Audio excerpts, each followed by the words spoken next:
Make sure to do this downwind from your camp. Otherwise you'll have feathers in everything. There we go. There's the grayling and ptarmigan all cleaned and dressed. It's not a ton of meat, but it'll make a good meal.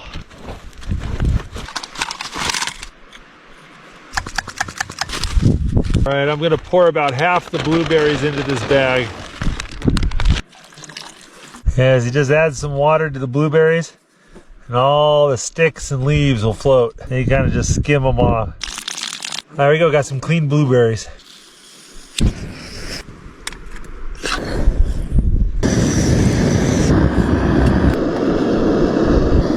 All right.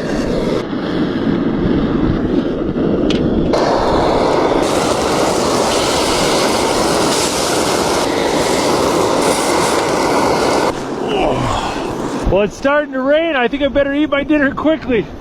All right. Gonna put some blueberry sauce on our ptarmigan. That's good. That's really good.